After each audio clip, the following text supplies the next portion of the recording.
Yep, that's me. You're probably wondering how I ended up in this situation. I said that I wanted to be an ARC reader, and yet I'm always falling behind on my ARCs.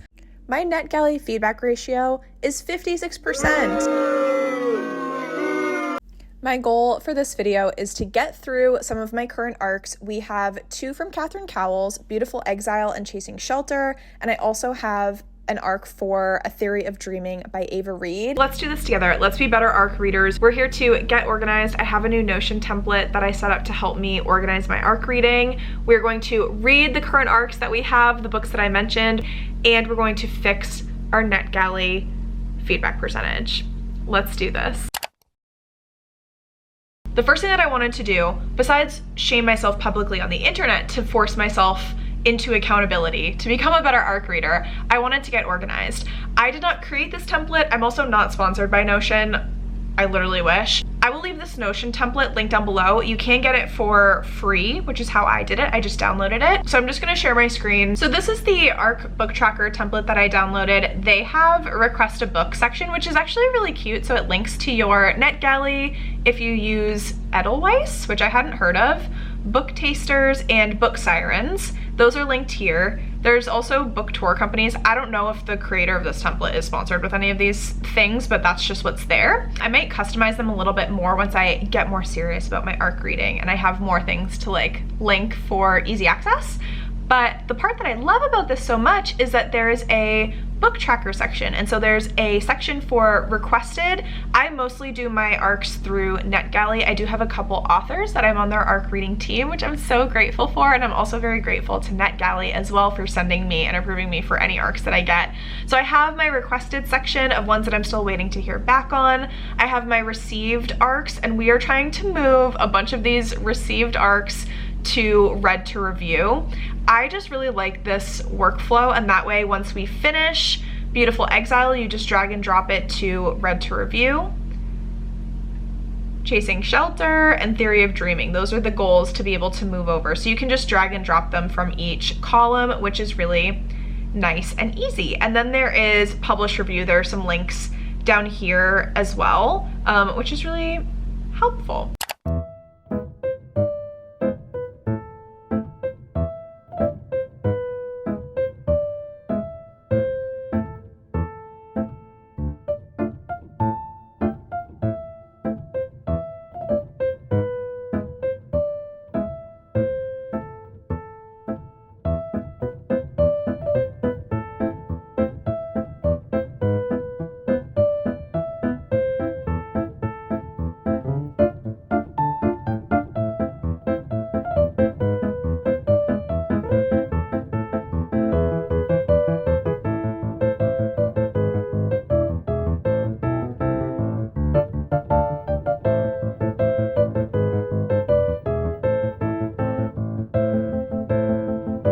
This is the hair of a reading champion, if you were wondering.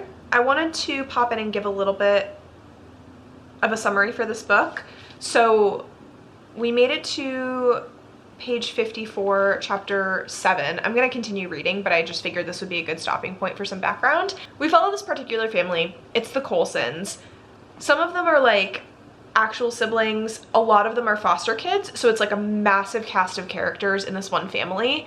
And we're basically following all of the siblings get their own romance. So this is Arden's romance. She is a foster child of the Colson family. She came to them when she was roughly like 11 to 13. Most of these kids, the foster kids, have just absolutely devastating, traumatic stories. Arden is included in that. She basically at a young age had to be put into witness protection program. So something really bad had to happen. You do find out in the first chapter, but I don't really want to spoil anything. And I don't know what's included in the summary because I haven't been reading summaries for books lately. She gets put into witness protection. She ends up getting fostered and then basically adopted by the Colson family. Because of her trauma, she is very protective of herself and her space. She has a guard dog, it's a cane corso called Brutus, and she trained him in German, so all of his commands are in German, which is just so intimidating. She's also trained in jiu-jitsu. She lives on her famous brother, foster brother's estate, basically. It's like actually a mansion, and she lives in his guest house, so it's like fenced off, it's very secluded. She lives with her dog, they have a stable with 2 horses that she takes care of, and she has the guest house and her art studio. So she's also an artist, and her art has really helped her work through her trauma and her emotions. Not to say that she's completely healed, she definitely is not, but it just helps her in that way, and her art is really beautiful. She's made her own sort of name for herself, and that's how she earns her income, because her art is beautiful and people buy it. It's brother's best friend. So like I mentioned, her brother is a hockey player for, I think, Washington. So he's like not home a lot. The MMC's name is Lincoln. He's the owner of the hockey team. Lincoln and Cope are besties. The first time that Lincoln sees Arden, they're at this like MMA gym, mixed martial arts gym, and he's like, oh my god, who is this beauty? And he sneaks up on her and she holds a knife to his throat. They get the whole background, and he's like, oh my gosh, my brother's best friend. She's like untouchable, but I really like her because she's so pretty. We get this forced proximity trope because he is going to stay at Cope's mansion while he's away. And so they're like a 2-minute walk from each other. I already really, really love Arden as a main character. She's like Black Cat energy, 100%. But I wouldn't describe Lincoln as golden retriever, so they're not like opposites in that way. I feel like Lincoln is actually more similar to her. I don't know if he's like full Black Cat energy, but she's like 100% Black Cat energy. The first 2 books focus on the FMC's trauma. That is not to say that the MMC doesn't also typically have something going on. Like Lincoln seems like his dad is a big POS, honestly. Lincoln has stuff going on as well, but the focal point is like the woman's trauma in these books. So we'll see what happens. I'm gonna actually just keep reading, but that was just a little 50-page check-in. We'll see how far we get. I'm just going to keep reading until Ross gets home later, and JMO's laying on the bed next to me. I'll take a little clip of him if he doesn't run away.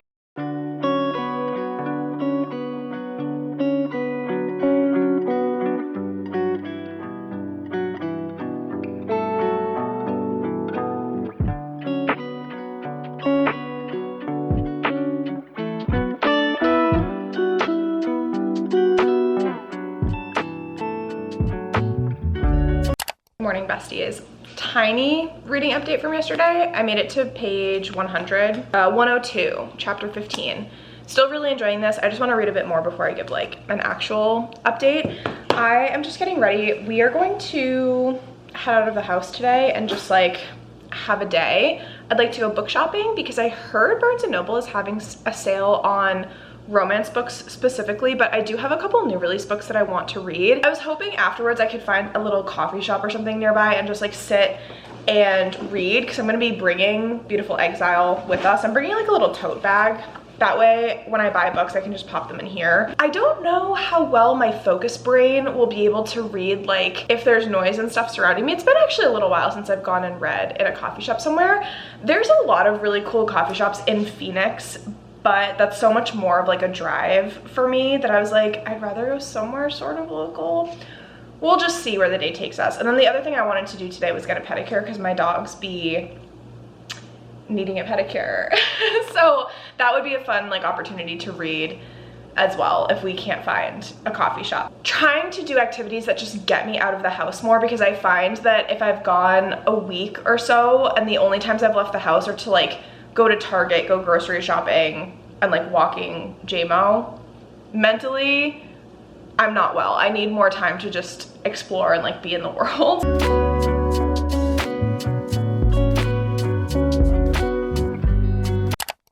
Hello, happy Sunday. We are currently on Sprints with the Patreons, and I have a little bit of an update on Beautiful Exile. We are a little over, we're about halfway, exactly. We're on page 186, chapter 28.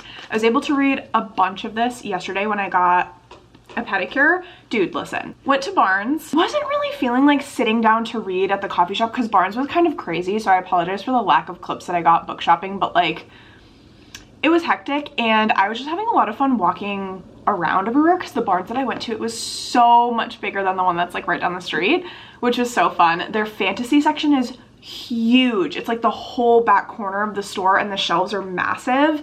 And then the romance section is like even bigger than the fantasy section. So it was glorious. And then I went to go get a pedicure, which was fabulous. It was very relaxing, but it took like an hour and a half. And that is just a long time. Like my butt was hurting. I was like so ready for it to be done. So I read a bunch of this, but then after like, for the last like 20 minutes, I was just like, please, my butt hurts so bad. I need to like adjust or stand up or whatever. Cause I'm someone who can't sit still for that long. I will go like crisscross applesauce and then I'll put my legs out in front of me. And obviously when you're getting a pedicure, you can't do crisscross applesauce and like move your legs and stuff like that. So it was wonderful. I got pink because my nails are pink. So I was like, we're doing pink. And we read this. I'm really enjoying it. I really enjoy Arden as a main character. Like I really, really love her as an FMC, which I think I already said. I do also like Lincoln, but I like Arden more. Like I'm just obsessed with her as a character. I'm surprised that like it's moving a little bit more slowly than what I thought because this is not a long book. It's under 400 pages. It's like 370-ish. We have like not only the romance developing, but we also have this like thrillery type setup that's happening as well. So by the 50% mark, they have had their first kiss. There's a lot of tension. We're loving the tension. Usually I feel like her romances move, I'll say like a little bit more slowly, meaning stuff doesn't really start to happen with the romance until the second half of the book, typically, which I really enjoy because I love the build-up, I love the tension. But I'm surprised that nothing else so far has really happened with that like thrillery type plot. We had one event happen so far and everyone's just kind of like on edge because of that one event. And we're just waiting for like the next shoe to drop type thing. But I think it will happen soon. I don't know if I want to say this out loud. I will. My hope is to finish this today because it is reading really, really fast. And I feel like once everything starts happening, especially towards the end, it usually is so crazy fast. So we just got off sprints. I checked one of my to-do list items was to check the turnip prices on my Animal Crossing island because I invested in turnips. We're being crazy girlies this week. We need to make some money is the actual thing. And the Rags to Riches challenge requires you to like buy turnips. Anyways, I was expecting to pop on, check turnip prices, pop off, and then read. What ended up happening, this boat was for sale and I needed it with everything in me to cutify my island. So we spent most of sprints just listening to an episode of Dungeons and Daddies and earning enough money to get the boat. Safe to say we got it, so everything's fine, but I haven't read anything of this. Today, I've had a couple, well, Sundays are typically my get set up for the week. Anything that I need to get prepped and send out for Patreon, I usually do. And then I'm working on the August calendar for those guys over on Silly Goose Lane. So an audiobook would really be perfect right now. And I do have that advanced listener copy of the next book in this series, Chasing Shelter, the one that's releasing very soon in a couple days. So I'm debating if I start listening that book. I just don't want to get confused reading two books in the same series at the same time. I'm gonna try it, I think, because later today I desperately need to vacuum my house and mop the floors like really badly. So I think we do that. I feel like I'm really piling up a lot of tasks today for Sunday, but it's gonna be such a great day. We did actually get quite a bit done on reading sprints. Okay, we're almost at page 50. We're on page 45, chapter 6 of Chasing Shelter. I completely did not think about how there would be mild spoilers in this to how book 4 ends, because they are like interconnected. The characters in these two are sort of more connected because this one, Chasing Shelter, follows Lincoln's little sister from Beautiful Exile. And so the way that things happen with that family, with like Link and Ellie's family, it is brought up in this one, which I went into this not knowing whose romance this was or like anything because I love going into books blind. So there was a little bit of spoileriness, which I'm not like that upset about because it makes sense. And I'm curious now, because it didn't go into a lot of detail, we just find out like the big final things. I'm curious how that comes about, so it's not a big deal. This is so grumpy sunshine. The MMC's name is Trace. I did not take him for like as grumpy as he is in this, because like when he's around his family and he's a single dad, he has a daughter named Keely. When he's around his daughter and when he's around his family, he's not this grumpy. But his character, especially listening to the audiobook, reads so grumpy. The narrator for both of them is great. It has separate narrators, one for Trace and one for Ellie.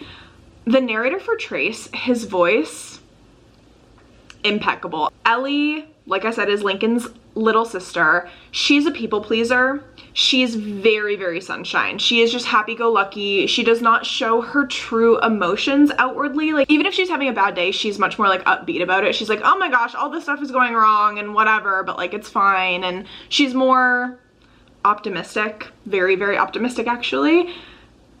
She has mommy and daddy issues. Like, let's be so honest. She had a great mom, but like their family dynamic was so troubled. Their dad is just an awful person, and so she ended up having to deal with like mommy and daddy issues. And then Trace, we don't know what happened yet with like why it didn't work out with Keely's mom. They are neighbors because Ellie had to sort of escape her life that she had in Washington.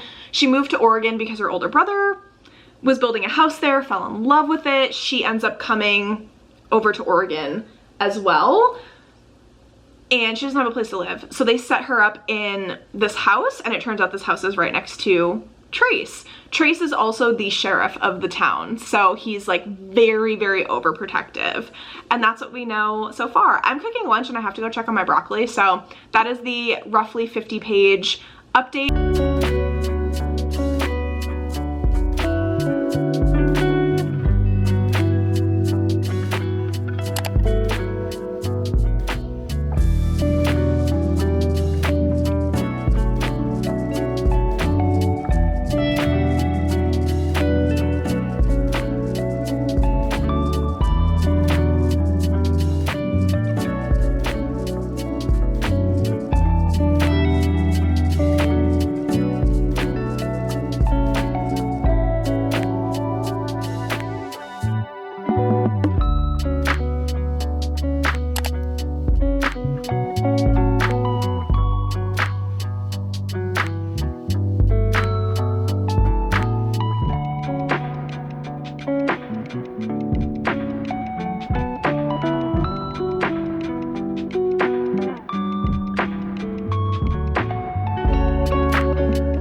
Morning for me and my standing desk. It's actually Ross's desk. I need to come over here more and do work because I really like standing, and I don't know why I don't use it more. It really doesn't make sense. So I'm gonna be working at the standing desk today, but I have some reading updates. I don't know where to start. We are almost finished with Beautiful Exile. We are sub 70 pages, sub 80 pages from finishing. I think that it's gonna be a 4-star. I'm really enjoying this. I like the drama now that we're getting into the really juicy bits. it's anyone's guess like who is being the terror in this book, because there's always like one person that's targeting one of our main characters or both. In this case, it kind of seems like it's, well, no, it's definitely one person that they're targeting, but they're also kind of hurting Lincoln in the process. Like something crazy just happened to him and we're stressed for our boy, but everyone is fine. I really enjoy their relationship. I love how in this series, the main characters just find someone who really supports them through their struggles and doesn't judge them for their trauma. There's one moment in particular where Arden gets triggered, like hardcore triggered. She is sort of afraid of the dark because of what happened to her when she was younger, and so there's a moment where like the power goes out and it really just brings her back to, she was reliving her trauma like in that moment. And the way that Lincoln just enters the situation, finds her, doesn't judge her, helps her come out of it, it's so gentle, but then they don't treat each other like they're broken. They both like to MMA fight as well, and so like that's come up in a couple scenes, which I just think is really fun, especially because training moments and like sparring together is one of my favorite tropes in fantasy. That's getting brought up in this book because they do spar together in one scene. Arden is such a badass. Like I freaking love her so much. I also love that she has a big dog, a cane corso, Brutus, who's the cutest thing in the whole world, and then she has 2 horses, and she's just this artist who lives in this studio. Like I want to live her life. It sounds so beautiful. And she has a hot hunk who's obsessed with her, so I love that as well.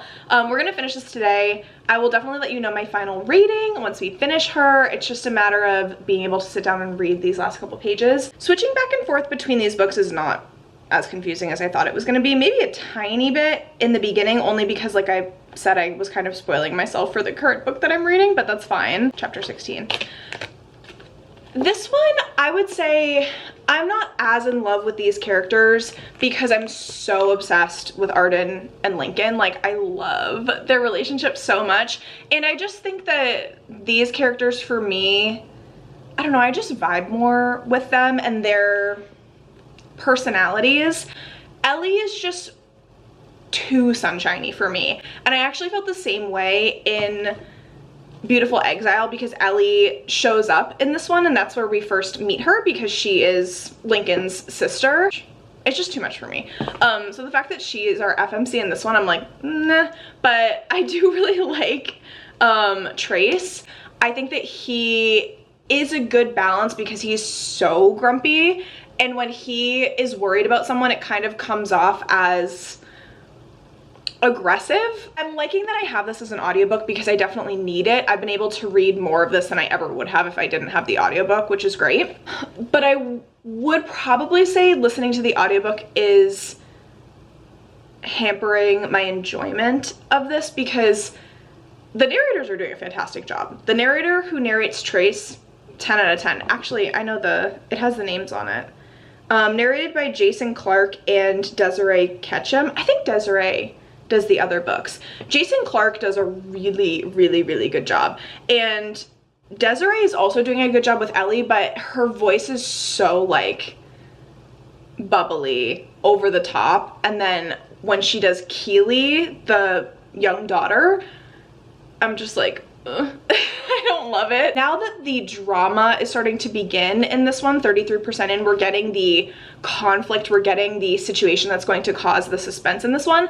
I'm definitely getting more drawn in because I like that darkness a little bit more, and in those moments Ellie becomes a bit more serious and less like over the top. So I am really enjoying that. I'm hoping that as we continue we'll get more of those serious moments, and then I'll warm up to these characters a little bit more. And now I'm just trying to procrastinate. The only other thing I'll say, we finished our August bullet journal spread, which you saw a little bit. I'm sorry if I can flip the footage, I will, but I think it was probably upside down. August spread, I've been really enjoying putting more book covers into my bullet journal the past couple months. So I did that, and then we set up our Far, Far Away stamp collection spread, which I really like. I love my little Shrek. This is a Patreon readathon that we're doing for the month of August. It's very chill. We don't usually do like crazy intense readathons. It's just something to provide a little bit of structure to the month. Let's work and let's listen to our audiobook and be good nuggets.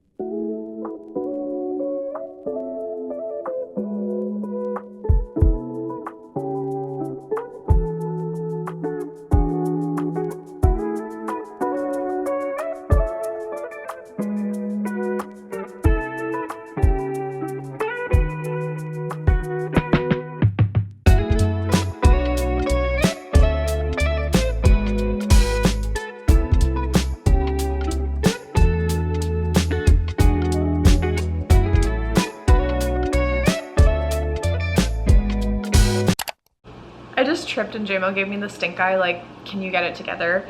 I'm sorry if you can hear my air conditioner in the background. We just finished Beautiful Exile. I'm giving it 3.5 stars, only because this is just Catherine Cowell's writing. I think it gets to be a little bit repetitive, and so when you're like towards the end of the book, at least for me, when I was towards the end of the book, I was like sort of skimming through paragraphs because it was just a bit repetitive in what we were talking about. But the twist at the end, actually the two twists at the end, I totally was not suspecting, so I really got by this ending. I really enjoy Arden and Link's romance. I think that they're so sweet together. It's sort of like when Black Cat meets Black Cat energy, and I'm also just so obsessed with Arden's dog, if I haven't said that enough already. So 3.5 stars.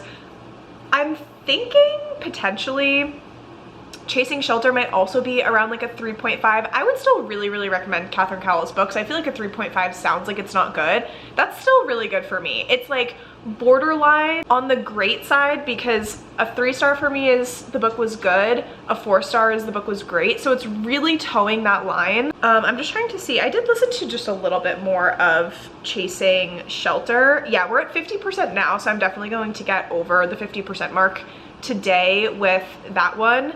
Now that it's getting into the more serious topics, I'm definitely jiving with it a little bit better. So we'll see if that continues. Also, we're just getting adopted puppy trope. We're getting adopted goat trope. I just wanted to give final thoughts for this beauty. And then I think tonight we're gonna start A Theory of Dreaming. I think that will be good to read on my Kindle right before we go to sleep.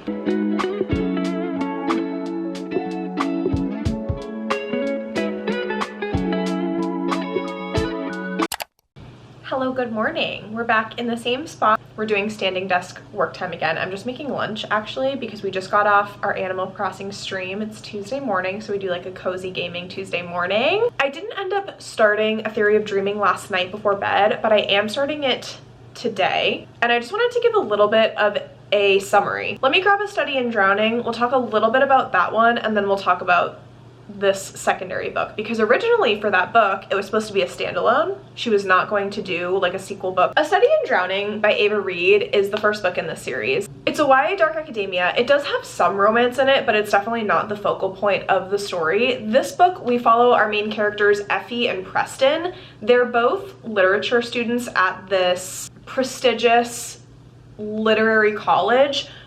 This society just makes you want to throw rocks at everybody in the leadership, because Effie really has to try to prove herself at this school, especially in the like architecture and literature colleges, because she's a woman. And they are very misogynistic in an infuriating way. A lot of their validity is questioned because of Preston's nationality and because Effie is a woman. So just know that going in. So A Theory in Dreaming, I just read basically the first chapter, and I also read the author's note in the beginning from Ava Reed, which it made me even more excited, but it also gave us just a bit more context. Like, we get a good recap in this book, but just listen to how relatable this is. I promise I'll shut up soon. This is 7 minutes long. Oh my gosh. How do we survive when reality becomes too much to bear? This was one of the central questions I asked in A Study in Drowning. Effie is a character who escapes into fantasy when she cannot cope with the pain and the banal indignities of reality. So relatable. And then she said that in this book, we get to ask more questions about how does Preston cope with his pain, his grief over his father's death, the discrimination he faces because of his background, and the great and terrible, agonizing and beautiful burden and privilege of being in love. We have finished her. I've run my course with this. I'm at like 85%, 83 to 85% in the audiobook. So I really only have a little bit left, but I'm like dying to just fully immerse myself in A Theory of Dreaming. I did enjoy this. I just think it was so much more cutesy than a lot of the other books in this series, in the Sparrow Falls series.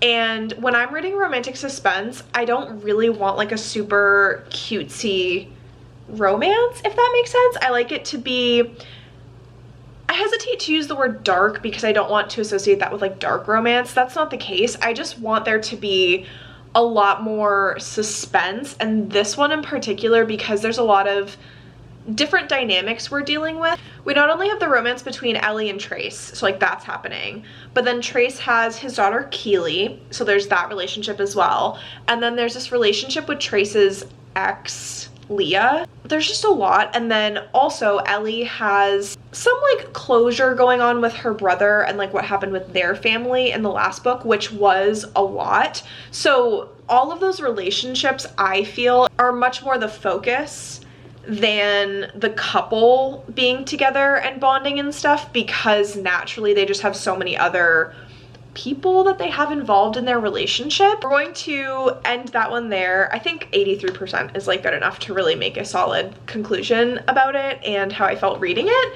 And we're gonna focus on A Theory of Dreaming.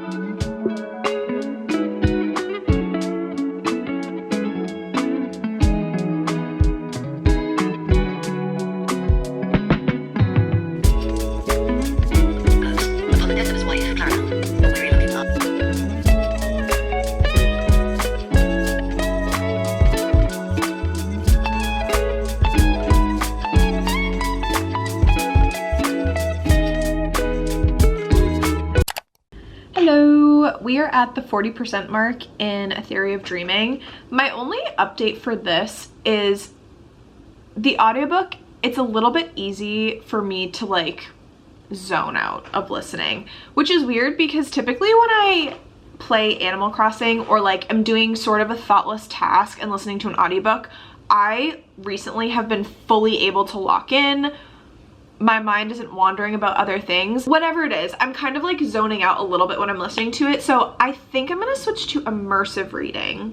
That way I'll be able to actually kick up the pace a bit of the audiobook. And it's Wednesday. We said that we wanted to finish this book by Thursday. So we are almost halfway through. I think that's still a really achievable goal, but I think immersive reading will just help us to make sure we're staying on target. While I've been listening, I've been jotting down some of the quotes in my notes app, so that way when I do go to write my review for it, I have some quotes to reference because the writing is so beautiful. This is one of those books that I would recommend immersive reading or just reading with your eyeballs, because it's one of those books with just beautiful, lush writing that's so fun to just fully immerse yourself in. That's my update for A Theory of Dreaming. That's going to be priority to finish.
From a girl who just updated a bunch of Netgalley ARC reviews, like sent feedback and basically got all caught up.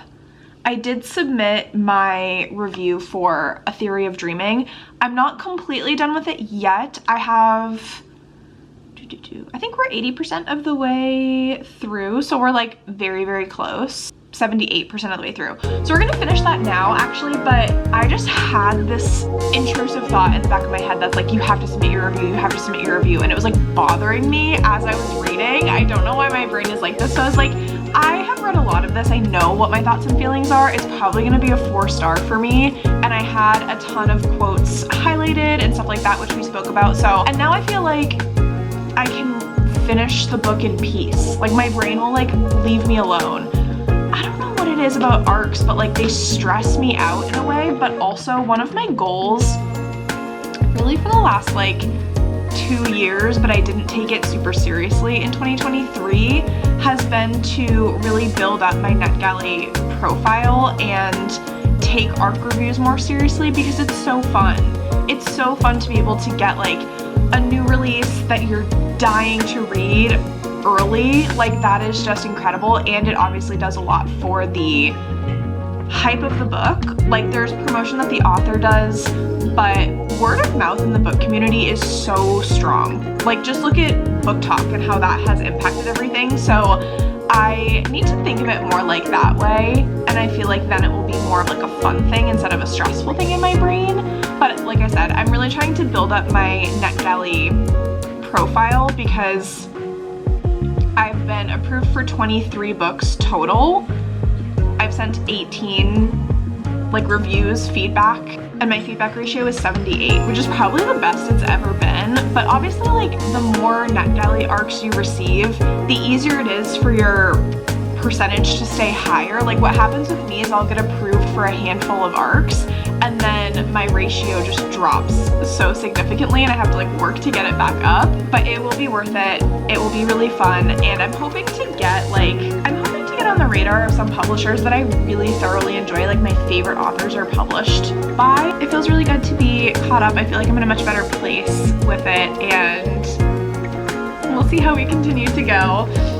But that being said, I'm about to buckle down, finish A Theory of Dreaming, and then I will catch up with y'all with final thoughts. Here we are at the end of this vlog, finally caught up. Our Netgalley feedback percentage is in a much better place, and I have some final thoughts on A Theory of Dreaming. I was able to get the review, my arc review for this book up, I think the same day of its release, which was July 31st. I know my target for arc reviews is to get them up at the very latest on or like just after release day, because even those reviews do have a really big impact on a book's release of people going to buy it within the first like week of it coming out. So I was so thankful that I enjoyed this so freaking much. I gave it 4 stars like I mentioned, but this book compared to A Study of Drowning just dove a lot more into the world building. It's interesting because this book series doesn't dive too much, even though it is a fantasy technically. It sort of reads like it's real world almost, but it has like magical realism or fantastical elements to it. The closest compare I would give, if you enjoyed Divine Rivals, the Letters of Enchantment series, I think that you would really enjoy this series. It's the same thing where it feels like it takes place in real life, but there's fantastical elements to it. The world building isn't overly immersive, I would say, but it also like doesn't totally have to be. A lot of the world building in these books come from the literature that's like in this world and this culture. There are a couple stories. The first book follows Encarid, which I think I mentioned, at least said that name before. So that's like the main literature focus of the first book. This book starts to follow like 2 other works, books within a book, if you will, and it allows us to really explore the culture, and it also provides our protagonists really interesting opportunities because they're studying in university for literature and they're studying these pieces. They're really trying to highlight the truth of the piece, and there's this constant resistance against them because, like I mentioned, this society has a lot of just like bigotry and misogyny, and they're not looking to seek the truth. They're looking to almost use this literature towards their own agenda, which is very dangerous, especially because there's a war in the background going on in these books. So our protagonists are really pushing for the truth, and it's a really beautiful message. And not only that, but Ava Reed's writing style in these books. It's such lush, beautiful, lyrical writing, like I know I mentioned, but also like I want to read the fake books that she's talking about. It makes me think back to when I was in AP English in high school, which was like actually my favorite class, and we got to read a lot of classics and you're getting to study it. And this is something that like I don't really enjoy reading classics on my own at this point in my life, but when you're studying them and you have someone to kind of give you insight and guide your learning process about a deeper understanding about a piece of work, it makes it so much more fun. And I feel like that's what this book and the series did for me, where it kind of like reconnected me to those really fun moments that I had learning in school and like being able to dissect a piece of work to like fully understand it that much deeper, which how freaking cool is that? So I would really recommend the series. The new editions that they came out with, the I think it's called the A Study of Drowning series, are so beautiful. Like the sprayed edges are so cool, the foiling on the cover is really beautiful, and I don't have the same edition of A Study in Drowning. I have like the original hardcover that I bought and I annotated, but they both come with sprayed edges, and the end pages are also really cool as well. And how beautiful is this too? Oh my gosh, it's so cool. I'm gonna try to be a responsible nugget from this point going forward, but if you see another vlog where I have to catch up on a bunch of ARC reading, you'll know I fell behind. If you liked this video, please be sure to give it a thumbs up. This is the first time I'm kind of doing something like this on my channel. The videos that you like the most of, it tells me that you want to see more of them, so I do really appreciate it. Thank you so much for watching. If you made it this far in the video and would like to let me know that you were here, please leave a little stack of books in the comments. I will catch you in the comments, and I will see you in my next one very soon. Toodles!